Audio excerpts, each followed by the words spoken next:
YCP రాజకీయాల్లో కొత్త చర్చకు తెరలేచింది. ఇందుకూరుపేటలో జరిగిన వైసీపీ టీఎస్సీ నిరసన ర్యాలీకి గూడూరు రూరల్ కోట, చిట్టమూరు, వాకాడు ప్రాంతాల నుంచి భారీగా నాయకులు, కార్యకర్తలు తరలివచ్చారు. మాజీ మంత్రి నల్లపరెడ్డి ప్రసన్న కుమార్ రెడ్డి ఆధ్వర్యంలో జరిగిన ర్యాలీలో గూడూరు నేతలు భారీ హాజరు ఇప్పుడు హాట్ టాపిక్ గా మారింది. ఇది కేవలం ర్యాలీకి మద్దతా లేక గూడూరు వైసీపీలో కొత్త రాజకీయ సమీకరణలకు సంకేతమా అన్న చర్చ మొదలైంది.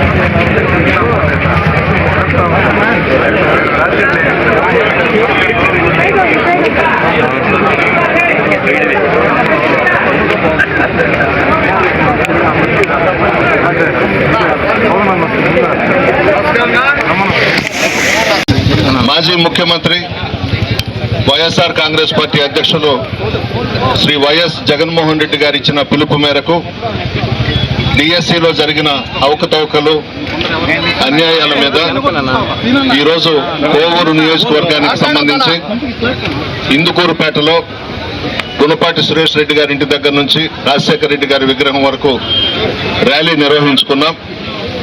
ఈ నిరసన ర్యాలీకి ముఖ్య అతిథిగా వచ్చిన వైఎస్ఆర్ కాంగ్రెస్ పార్టీ రాష్ట్ర సిఈసి సభ్యులు, జగన్మోహన్ రెడ్డి గారికి అత్యంత సన్నిహితులు పేర్నాటి శ్యాంప్రసాద్ రెడ్డి గారు, అదేవిధంగా ఈ ర్యాలీకి సంఘీభావం తెలియజేయడానికి వచ్చిన గూడూరు నియోజకవర్గం గూడూరు రూరల్ మండల్ కన్వీనర్ విజయ్ కుమార్ రెడ్డి గారు, కోట మండల కన్వీనర్ పలగాటి సంపత్ రెడ్డి గారు, చిట్టమూరు మండల కన్వీనర్ సన్నారెడ్డి శ్రీనివాసులు రెడ్డి గారు, జిల్లా పార్టీ ఉపాధ్యక్షులు మెట్టా రాధాకృష్ణారెడ్డి గారు, రాష్ట్ర వైఎస్ఆర్ కాంగ్రెస్ పార్టీ యువత జాయింట్ సెక్రటరీ ఊటుకూరు మహేందర్ రెడ్డి గారు, గూడూరు నియోజకవర్గం మాజీ రైతు విభాగం అధ్యక్షులు రాజారెడ్డి గారు, జిల్లా వైఎస్ఆర్ కాంగ్రెస్ పార్టీ కార్యదర్శి చిట్టమూరు మండలానికి సంబంధించిన రాజారెడ్డి గారు, మరియు మా నియోజకవర్గానికి సంబంధించిన కన్వీనర్లు, సీనియర్ నాయకులు, యువత, విద్యార్థి పార్టీ నాయకులు, కార్యకర్తలు, పత్రికా విలేకరులందరికీ నమస్కారం. ముందుగా పేర్నేటి శ్యాంప్రసాద్ రెడ్డి గారు ప్రశ్న ఉద్దేశించి మాట్లాడతారు.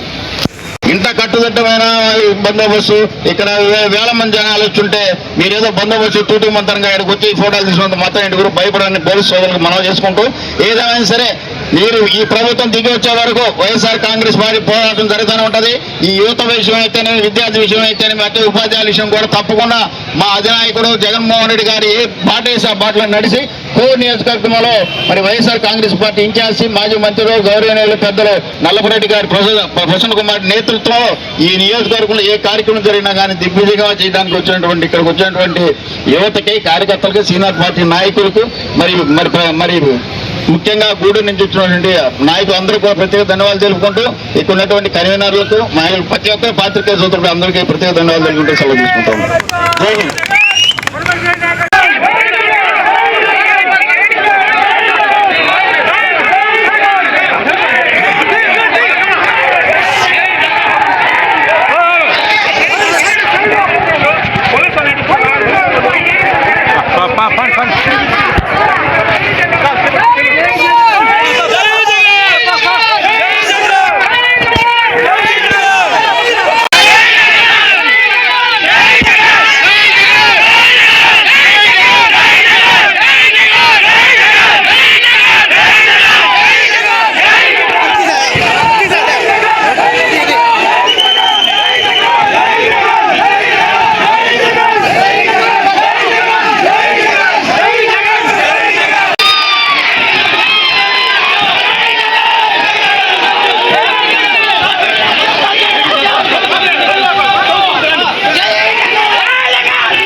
వైఎస్ఆర్ కాంగ్రెస్ పార్టీ జాతీయ అధ్యక్షులు మాజీ ముఖ్యమంత్రి వర్యులు శ్రీ వైఎస్ జగన్మోహన్ రెడ్డి గారికి పిలుపు మేరకు రాష్ట్ర వ్యాప్తంగా ఈరోజు డిఎస్సికి సంబంధించి నిరసనలు తెలియజేస్తున్న సందర్భంలో ఆఖరి రోజున కోవూరు నియోజకవర్గం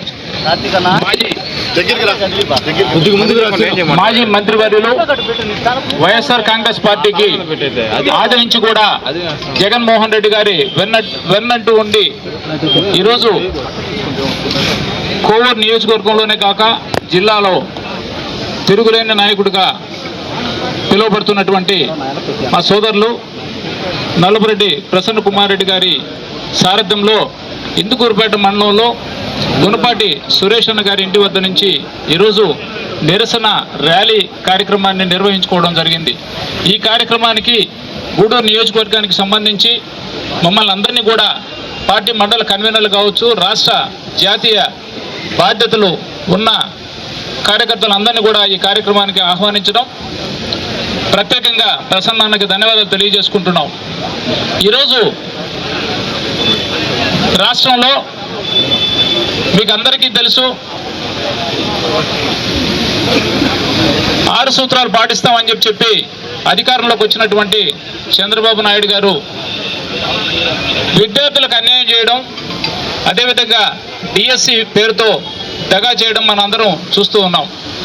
కేంద్రంలో ఏదైతే నీటికి సంబంధించి పేపర్ లీక్ అయిందని చెప్పి విద్యార్థులు జంతర్ మంతర్ దగ్గర ఆమరణ నిరాహార దీక్షను చేస్తున్నటువంటి వ్యక్తులకి సపోర్టుగా నిలబడ్డటువంటి యువతకి ఈరోజు ప్రత్యేక ప్రాధాన్యతనిచ్చి కేంద్ర విద్యాశాఖ మంత్రి గారిని రాజీనామా చేయించేంత వరకు విద్యార్థులు ఎవరు కూడా నిద్రపోకుండా ఈరోజు జెన్జీ అంటే మేమందరం ఏకతాటి మీదకి వస్తాం. ఈరోజు రాష్ట్రాన్ని కాదు కదా, కేంద్రాన్ని కూడా కదిలించి అక్కడ ఉన్నటువంటి కేంద్ర విద్యాశాఖ మంత్రి గారిని రాజీనామా చేయించిన సంగతి మనకందరికీ తెలుసు. అదేవిధంగా ఈ రాష్ట్రానికి సంబంధించి 2025లో జరిగిన డిఎస్సికి అవకతవకలు జరిగాయి. అదేవిధంగా ఏదైతే స్పోర్ట్స్ కోటా కింద మన ప్రభుత్వం, ఈ రోజున్న ప్రభుత్వం ఏదైతే కొన్ని ఆటల్ని చేర్చకూడనటువంటి ఆటల్ని తీసుకొని వచ్చి డిఎస్సిలో చేర్చారో వీటికి సంబంధించే మేము ఈరోజు అవకతవకలు జరిగాయని చెప్పి వైఎస్ఆర్ కాంగ్రెస్ పార్టీ తరఫున రోడ్లెక్కితే, కనీస పార్టీ ప్రతిపక్ష పార్టీ ఈరోజు మాట్లాడుతుంటే ఎవరు కూడా అధికార పార్టీకి సంబంధించి దీని మీద నిర్దిష్టమైన సమాధానం ఇచ్చే పరిస్థితులు లేకుండా పోయినాయి. ఎందుకంటే ఈ రోజు ఉన్న ప్రస్తుత విద్యాశాఖ మంత్రి గారు రాబోయే రోజుల్లో ఈ రాష్ట్రానికి ముఖ్యమంత్రి కావాలని చెప్పి తహతహలాడుతున్న సందర్భంలో ఈరోజు డిఎస్సికి సంబంధించి వైఎస్ఆర్ కాంగ్రెస్ పార్టీ తీసుకున్న నిర్ణయాన్ని ఈరోజు రాష్ట్ర వ్యాప్తంగా కూడా విద్యార్థులు కావచ్చు, విద్యార్థి తల్లిదండ్రులు కావచ్చు రోడ్ల మీదకి వచ్చి ఈరోజు మాకు వైఎస్ఆర్ కాంగ్రెస్ పార్టీకి సంఘీభావం తెలియజేస్తూ, అదేవిధంగా లోకేష్ బాబు గారిని రాజీనామా చేయాలని చెప్పి మూకుప్పుడుగా ఈరోజు రోడ్ల మీదకి వచ్చిన పరిస్థితి మీరందరూ కూడా గమనిస్తూ ఉన్నారు. ఖచ్చితంగా రాబోయే రోజుల్లో దీనికి సంబంధించి డిఎస్సికి సంబంధించి విద్యాశాఖ మంత్రి గారు రాజీనామా చేయకపోతే ఆమె నిరాహార దీక్షకు సైతం లెక్క చేయకుండా రోడ్ల మీదకి వచ్చే పరిస్థితులు ఈ రాష్ట్రంలో వైఎస్ఆర్ కాంగ్రెస్ పార్టీ తీసుకోబోతుందని చెప్పి మీకు అందరికీ సభాముఖంగా తెలియజేసుకుంటూ, ఈరోజు ఈ అవకతవకలకి సంబంధించి ఎవరైతే విద్యాశాఖ మంత్రిగా ఉన్నారో లోకేష్ బాబు గారు తక్షణమే రాజీనామా చేసి, ఒకవేళ విద్యాశాఖ మంత్రిగా రాజీనామా చేస్తే ఒకవేళ ప్రమోషన్ ఇచ్చి పార్టీలో ముఖ్యమంత్రిగా చేస్తారేమో, కనీసం దీనికి రాజీనామా చేసేనా ముఖ్యమంత్రి స్థానంలోకి వెళ్లాలనే ఆలోచన ఉంది. కాబట్టి ఇక్కడ విద్యాశాఖకి రాజీనామా చేసి ముఖ్యమంత్రికి వెళ్ళిపోతే చంద్రబాబు నాయుడు గారిని పక్కకు తొలగించే అవకాశాలు మెండుగా ఉన్నాయని చెప్పి లోకేష్ బాబు గారికి తెలియజేసుకుంటూ, ఈరోజు ఫీజు రీయింబర్స్మెంట్ కి సంబంధించి కానీ విద్యార్థులకు సంబంధించి అదేవిధంగా నిరుద్యోగ భృతి అని చెప్పి 3,000 రూపాయలు ఇస్తామని చెప్పి అధికారంలోకి వచ్చాను చెప్పడం జరిగింది.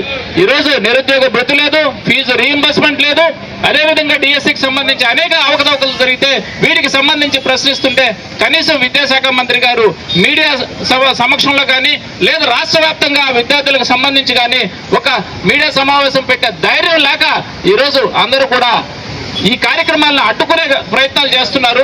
నేను ఒక్కటి సూటిగా అడుగుతున్నాను పోలీసు సోదరుల్ని, ఈరోజు పేకాట స్థావరాల మీద దాడి, 10,000 రూపాయలు పట్టుకున్నా 4 అరెస్ట్ చేశామని చెప్పి పేపర్లకు వస్తున్నారు.